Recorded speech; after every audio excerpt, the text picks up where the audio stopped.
All right, so now that I have a table here, oops, that's the wrong one. There we go. Okay, now that I have my table, I want to clear up everything else first. All this other stuff that we did for practice, I'm going to take it out for now so that I can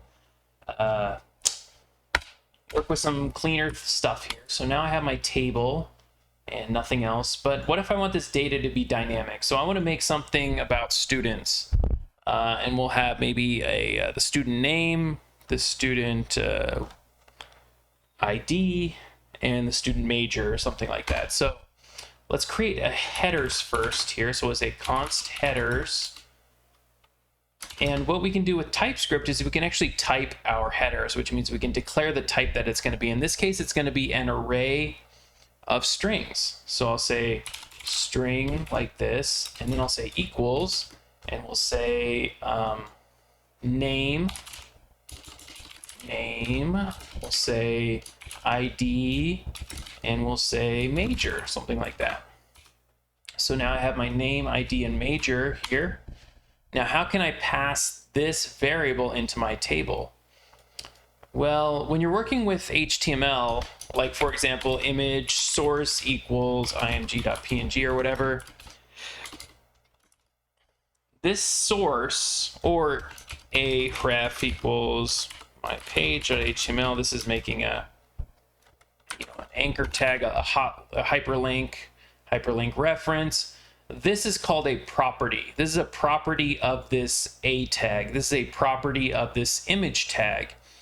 Well, just like those, we can create our own properties here for our custom components that we created. So if I go back to my table, I can declare in here props, and then I have to type the props. So I'm going to say, well, one of the things is going to be headers, and the type for headers is going to be an array of strings, like that, or string, sorry, an array of strings.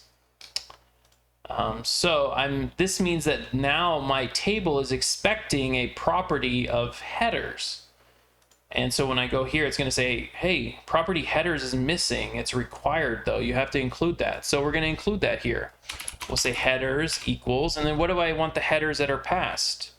Well, they're actually going to be these headers right here. These don't have to be named the same thing. They just happen to be, and it's generally good coding practice to name them the same if you can. You need to wrap this with JSX so that it indicates that this is a variable here. So we're passing this variable into my table, and now if I save everything, why won't let me save all? Well, nothing changed because I haven't done anything with those headers yet. So if I go back to my table, well, now instead of column 1, column 2, column 3, I actually want to use those headers. So I'm going to do props.headers 0, and this is the, oh, and this has to be wrapped in JSX. This is how you work with arrays. Basically, 0, when you're counting an array, this is the 0th index, this is the first index, this is the second. So this 0 represents name, 1 represents ID, and 2 represents major. So in this case, props headers 0 is going to be name, props headers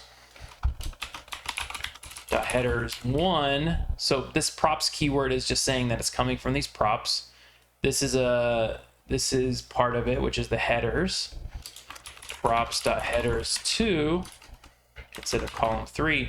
And now if I save this, you'll see that now name, ID, and major all appear inside of our application, inside of our Next.js application in the headers.